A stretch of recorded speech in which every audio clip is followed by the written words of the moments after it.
History Classroom, and I am Professor Hicks, your classroom professor, signing in again for a quick update. And hopefully everyone's doing well. I'm not. I'm a little under the weather with a cold. I've been nursing now for about 4 days. I've noticed when you get older, these colds take a little longer, but I don't bombard myself with medicines and stuff. I kind of let it take its time and get itself out, as I learned from some very important nutritionalists. So hopefully I'm good by tomorrow. I can get back. So I'm going to give you a quick update. I probably have about 5 minutes or more to do this. And tell you what we're going to be looking forward for tomorrow. And I'm excited about that. Hopefully I'm feeling well. I'm better. I mean, I'm not bad, but I can definitely feel that there is something in my body that's not treating me well. So again, Hotep. And yes, we are back. So I want to give you an update for tomorrow. All right. So the last time we went live, we were talking about the Moors, of course, and we were talking about the conditions of Iberia as it relates to bishops and the people who they were governing. And we did a lot of stuff with that, and it seems to be interesting because I'm watching my views and there are people listening to it. So let's hopefully my next broadcast on the Moors will be just as well, just as good. I hate to use the word good because things only taste good. Well is better adjective. All right, so the next thing we're going to do, our next topic is going to be notable Moorish Africans. Those African Moors who stood out, who did some wonderful things, and who were very important to the Iberian Peninsula and overall to Europe's emergence from the Dark Ages. Because the Moors pretty much saved Europe for I think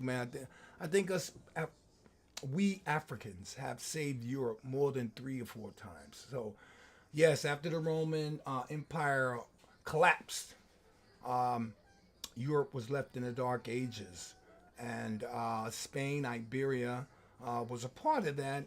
And the Moors came in and gave them a new a new regime. No, let me find a good. Gave them a new path forward towards modernity and towards civilization. Yes, that's it. All right, so we're going to talk about a guy by the name of a Moorish notable by the name of Ziryab. Yes, Ziryab, Ziryab. Wow, this guy was something else. He truly was a Renaissance man. How can we describe it? Let me give briefly. He was one of the most influential notables of Moorish Spain. He was transformative, he was a visionary, and he was a creative genius who, like many of our geniuses and who've gone through this wonderful earth of ours, and these divine souls who appears like comets, and through our lives they're like a comet and they disappear into the heavens. You don't see them anymore, and you won't see anyone like them for thousands of years. And Ziryab is one of those guys. I can think of the only notable from Egypt that may be similar and close to him, or they might share similar talents, would be Imhotep, the builder of Saqqara Pyramid. Okay, so he is something else. So he's again one of the most influential notables of Iberian Spain. He was transformative. You're going to see why. That's a great adjective to use to describe him. A genius, like many of those Moorish Africans who came into the Iberian Peninsula during this time. Many of them were geniuses. You'll see. He was known as Ziryab, and Ziryab is in Moorish, or in Arabic means the blackbird. The blackbird, yes. And they called him the blackbird because he was wonderfully melanated. And when I say that, I mean he was of the darker hue, but he also had a sweet melodic voice. I think melodious would even be a better term.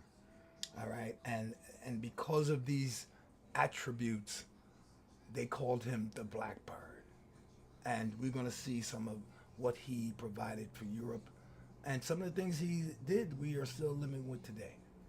All right, for example, if you wash your hands before you eat, and you eat one meal at a time in like a cuisine, you get your salad first, then you get your main course, or maybe a soup before that.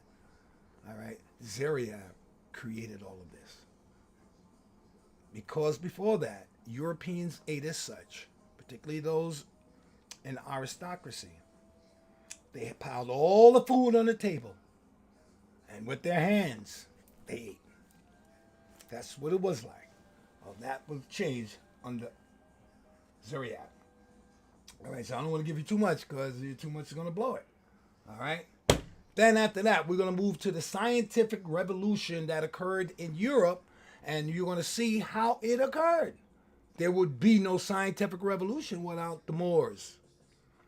All right, so we're going to do some of that, and I'm going to give you some of the causes and effects.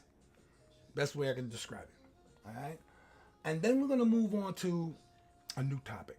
We're going to leave the Moors for a while. We're coming back because I want to talk to you about what happened after the Spains left. What happened after the Moors left? Forgive me.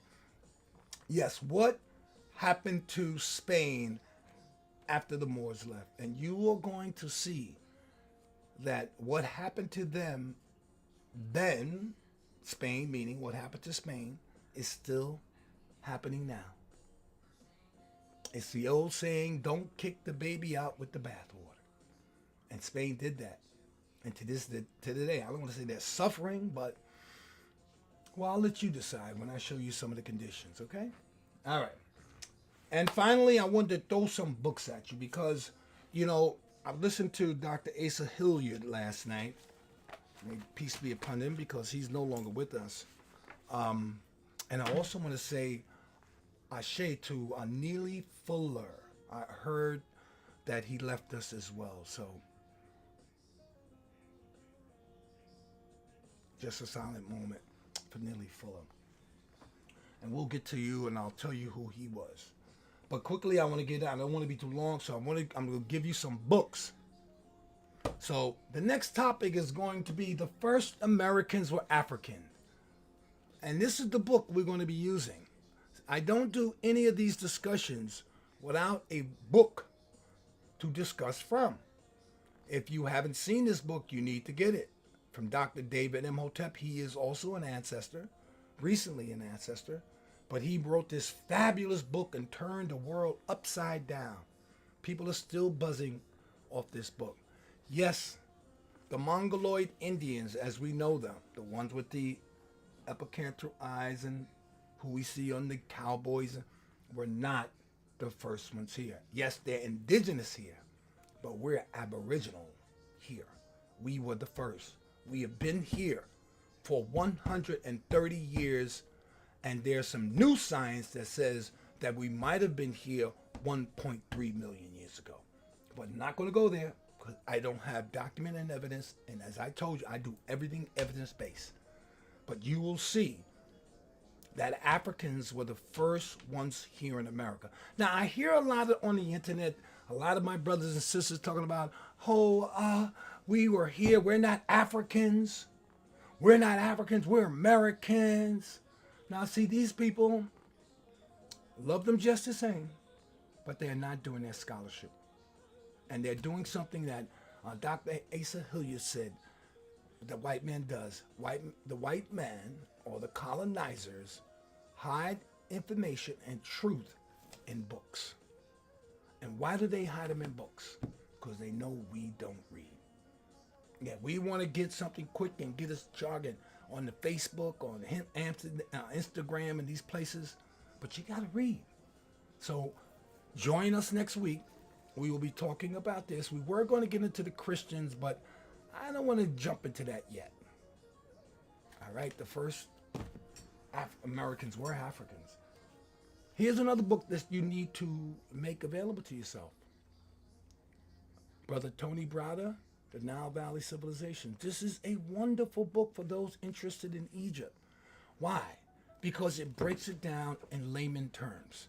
Meaning that if I was to give you one of my scholarly books on Egypt, you would throw it back at me because it's very difficult reading. And if you're not willing to spend, how could I say, scholarly time, like I mean, time with and examining the book, if you're not going to do that, but you just want to appreciate and get an understanding of our history in Egypt, this is a great book. Tony Browder's Nile Valley Contributions to Civilization. And here's another great book by Jay Rogers. This is a wonderful World's Great Men of Color. This is volume 1, and they have volume 2.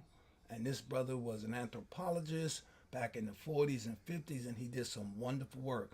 So if you want to, and the stories, what's great about this book, the stories are short, but it gives you a lot of great information.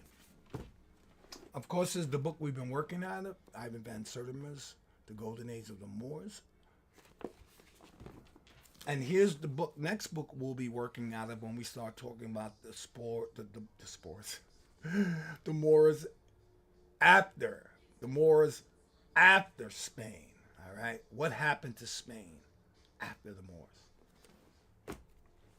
And here's another book, which is a great addendum to the Moors after Spain, the Moors in Spain. Now, both these books, I didn't mention the author, was written by Stanley Lane Poole, another ancestor, a white man, all right, talking about our people very honestly. That's why in this channel here, we love all people, but we love black people first. But we love all people. I have too many European friends who have been my dear friends for so many years. And despite the Trump stuff that's gone, they're still my friends, thank God, because many of these white-black relations have been fractured because of the Trump kingship. And even families, white families who are some progressive, conservative, I can say thank God that most of my European friends, or like my brothers and sisters, are still with me. Hopefully. That could change. And finally, this is the book. This book is talking about black people who founded England, Scotland, and Ireland. Yeah, we found that too. We were the only people on the planet. You got to get that for a while. We were the only people on the planet. This is a great book. David McRitchie. He's an ancestor as well. All right, so I think that's about it. I'm going to sign off. Please like, share, and subscribe. Please like, share, and subscribe. I'll be putting this little video on Facebook. So for those who might want to come and hang out with us tomorrow, they can catch it on Facebook. All right, and with that said, again, I'm under the weather a little bit today, and I'd love to spend more time, but I need to get ready for tomorrow. All right, so again, I'm going to say Ashe, and we'll see you again tomorrow. Stay strong and pay